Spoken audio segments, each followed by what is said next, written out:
Siamo a colloquio nella trasmissione odierna con il maestro Giovanni Acciai, un gradito ritorno ai nostri microfoni per parlare di tanto bellissimo repertorio italiano che sta prepotentemente ritornando popolare, ed è di pochissimi giorni fa il grande successo del maestro Acciai in un concerto interamente dedicato a musiche di Gesualdo, che insieme a Bassani è uno dei protagonisti della sua attività attuale. Il 18 novembre scorso, grande successo del programma dedicato a Gesualdo a Milano. Puoi raccontarci questo concerto? Volentieri, un concerto che è stato eseguito all'interno della sala del Cenacolo del Museo della Scienza e della Tecnica Leonardo da Vinci di Milano, che come noi sappiamo è un ex convento e di conseguenza ha nei suoi vari ambiti anche le vestigia dei refettori e dei luoghi nei quali i monaci si radunavano per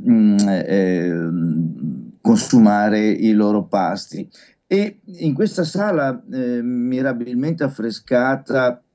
con bei dipinti di epoca tardo seicentesca, noi abbiamo eseguito un programma, noi intendo i solisti del Madrigale ed io, un programma volutamente impaginato con una idea che fa da filo conduttore, e cioè Gesualdo e les autres. La sala, dicevo, è bellissima, ma ahimè con una capienza ridotta volutamente per preservare gli spazi e non rendere precarie le strutture antiche, non più di 200-220 persone, e la sera alle 20:30 se ne sono presentate il triplo, e questo ha determinato un po' di problemi per organizzazione. Da un lato una gioia immensa vedere quante persone al richiamo della pura polifonia, dell'alta polifonia che richiamava il nome di Gesualdo e di altri presenti nel programma, è un bellissimo segnale. Dall'altro lo spazio, ahimè, ridotto, non poteva contenere tutti coloro che avrebbero voluto assistere al concerto.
Gesualdo e les autres è un'idea che da tempo mi arrovelava e mi interessava poter rendere a livello sonoro, mettere cioè a confronto diversi compositori coevi del Principe dei Musici con, sullo stesso testo. Ahimè, purtroppo non, Gesualdo, soprattutto dal quarto, quinto libro, non utilizza più testi poetici diffusi in quel tempo e utilizzati a man bassa da altri suoi colleghi, ma addirittura molti di questi testi li scrive di suo pugno e poi devono avere tutto un connotato di sofferenza, di dolore, di spasimi, di atrocità che i testi poetici usciti dalla penna di un Guarini, di un Marino mh, o di un Rinuccini non avevano. Però laddove è stato possibile abbiamo creato appunto un confronto. Di conseguenza il programma prevedeva nel suo exordium Baci Soavi e Cari dal primo libro di Gesualdo e dei Madrigali a 5 e subito dopo lo stesso madrigale nell'intonazione monteverdiana, sempre tratta dal primo libro dei Madrigali, tenendo presente che la scrittura del madrigale di Gesualdo è dopo e posteriore a quella monteverdiana. Poi un madrigale tratto dal secondo libro di Gesualdo, non è questa la mano, che non ha una versione in altri compositori, e ritorniamo invece ad Ancidetemi pur, famosissimo testo madrigalistico che ho proposto in 3 letture. È inevitabile l'archetipo, quello di Jacques Arcadelt, Ancidetemi pur, che tanto ha ispirato anche a livello strumentale musicisti in epoche successive, basti pensare alla lezione che ne dà Frescobaldi. E poi Giovanni Domenico Montella, musicista siciliano, dunque molto influenzato, considerando la latitudine, le facili influenze esercitate dalla scuola napoletana verso quella siciliana, appunto con la stessa intonazione del madrigale, e infine Carlo Gesualdo con il suo Accidetemi pur dal terzo libro. Ecco, morirò dunque ancora di Gesualdo, ma questo non ho trovato alcun'altra versione di compositori che abbiano utilizzato questo testo, che peraltro è un testo tagliato e cucito perfettamente addosso a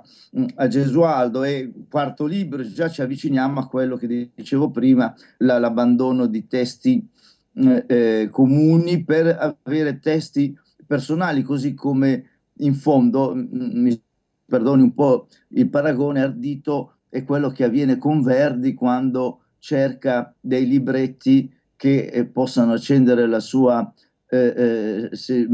vis drammatica teatrale, e non si accontenta di quei libretti di maniera, ma fustiga,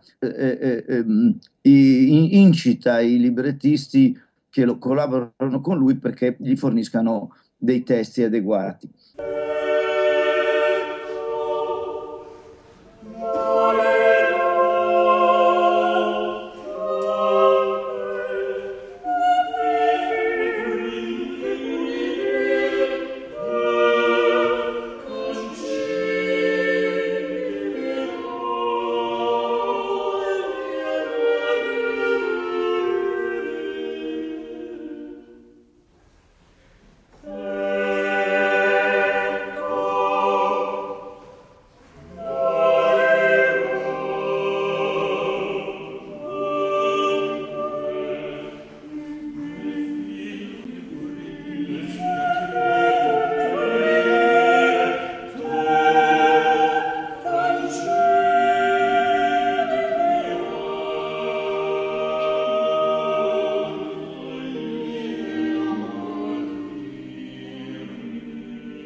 Dopo Tirsi Morivolea invece è un ritorno, qui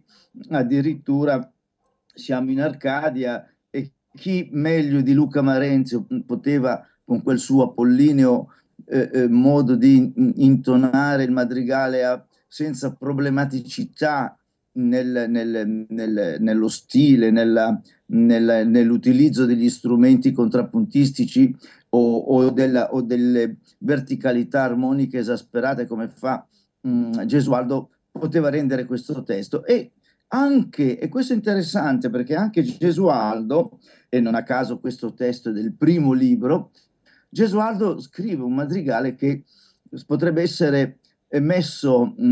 di fronte a qualche esperto, cancellando nel titolo, e dire ma chi ha scritto questo madrigale? E se uno non è un profondo conoscitore di Gesualdo, è facile che non sia in grado di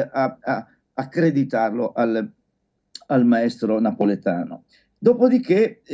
abbiamo proposto un altro madrigale in solitaria intonazione, questo siamo al quinto libro, Languisce al fin chi dalla vita parte, e poi siamo tornati a luci serene e chiare. Ecco, immediata l'abbinamento a Monteverdi, qui siamo al quarto libro di Gesualdo e al quarto libro di Monteverdi. Queste precise assonanze non devono stupire. Gesualdo studiava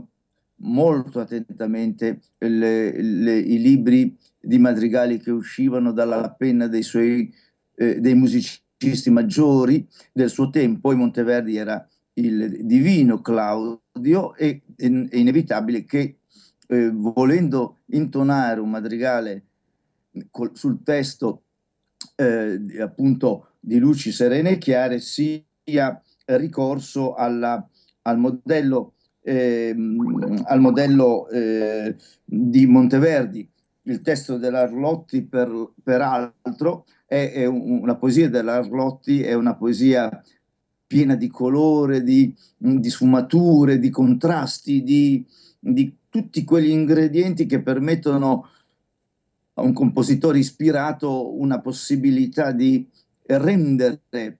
al massimo l'incendio della parola che si unisce ai brividi della musica. E dunque l'accostamento dei due brani è stato molto significativo. Per qualche tratto sembrava che non vi fosse grande distanza, poi ognuno dei due va per la sua strada. Monteverdi crea una scena drammatica in 3 minuti, Gesualdo si macera, si contorce, si dispera su ogni parola, la vive come sofferenza intima, profonda, senza, ehm, senza rappresentarla. E questo è un teatro più intimo rispetto a quello invece manifesto e di grande impatto emotivo, espressivo che Monteverdi realizza. E dopo ancora un altro madrigale soltanto musicato da Gesualdo, Ancide sulla morte, ed ecco che siamo al sesto libro, ormai nel quinto, sesto libro di queste possibilità di abbinamento non ce ne sono più, e infatti questi madrigali, il quinto Ancide sulla morte del sesto e poi il successivo, cioè il precedente, Languisce al fin chi dalla vita parte, sono madrigali di una intensità drammatica che lascia coloro i quali lo ascoltano o coloro i quali lo eseguono di continuo conquisi da questa libertà che non ha limiti, da questa voglia di superare le barriere di un ordinato contrappunto, di una logica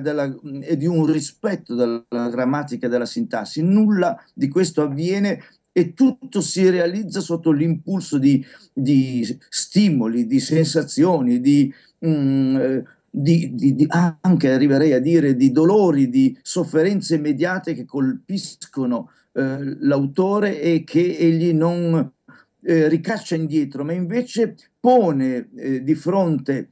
a chi lo ascolterà con un candore, una libertà che lascia davvero sgomenti. Dopo ancora un madrigale in doppia intonazione con dolcissimo sospiro, ma arretriamo al terzo libro e questa volta Salomone Rossi è colui il quale ho scelto per fare da pandan a Gesualdo, e questo è stato forse il momento più emblematico, laddove Rossi intona un madrigale di una apollinea, di una levigatissima e controllata scrittura nella quale l'Arcadia ha tutta la possibilità di pronunciarsi, e laddove invece Gesualdo fa esattamente il contrario, e dunque lo stesso testo interpretato in una maniera che più dispari di questa non si poteva immaginare. Dopodiché siamo arrivati agli ultimi tre madrigali, T'amo mia vita, che è del quinto libro, e in questo caso mi hanno aiutato le versioni di Antonio Cifra, musicista polifonista romano di solida preparazione, ahimè dimenticato come Rossi, come Montella, e poi Monteverdi, non scelto a caso a chiusura, ma perché Monteverdi con T'amo mia vita, con questo concertato tra una voce singola e il gruppo sottostante delle altre quattro maschili, che è come nel teatro greco il coro commenta il suo cantare, ecco, e accompagna la chiusa del concerto verso quella dimensione del Seicento, dell'opera, del melodramma e di una nuova dimensione della musica che Monteverdi si lascia alle spalle, e che senza nostalgie, anzi con questa visione ormai verso la novità, verso gli orizzonti che egli ha saputo vedere per primo e additare agli altri, e dunque il concerto è finito con una testimonianza di quello che lo stile di Gesualdo chiudeva in un isolamento che non poteva avere fecondità, che non contagiava nessuno, e invece con quello di Monteverdi che apriva a tutta una serie di eventi che poi la storia della musica dei decenni successivi avrebbe ampiamente documentato.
Dopo questa lunga, dotta, interessantissima spiegazione, illustrazione di un programma così affascinante e articolato, la domanda in realtà è molto semplice: cosa rende così prepotentemente attuale questa musica oggi, a parte il suo splendore, ma perché questo genere di musica è così tanto più popolare per certi versi anche della musica romantica?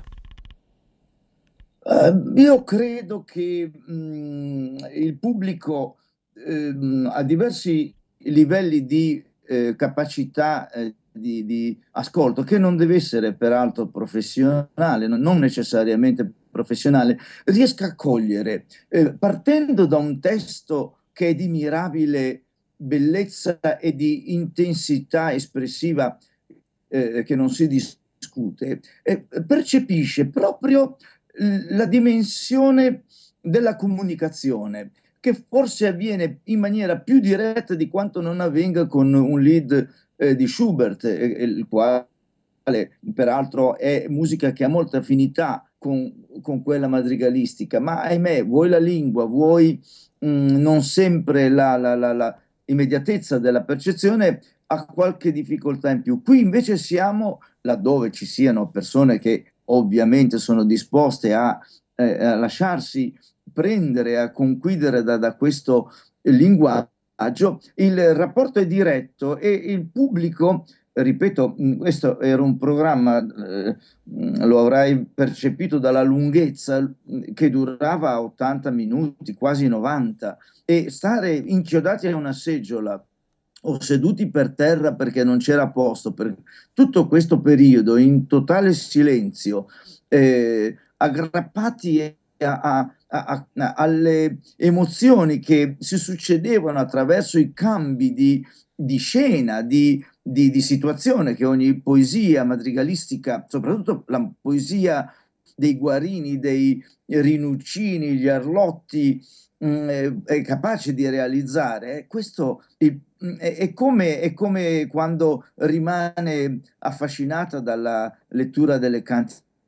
di Dante. Non è necessario essere un medievista, conoscere tutti i diversi messaggi criptici che Dante trasmette attraverso le sue terzine. Lo slancio di quel messaggio e la grandezza delle parole che stanno dentro di esso per esserne affascinati. E qualcosa del genere capita, secondo la mia opinione, su questa musica, per questa musica.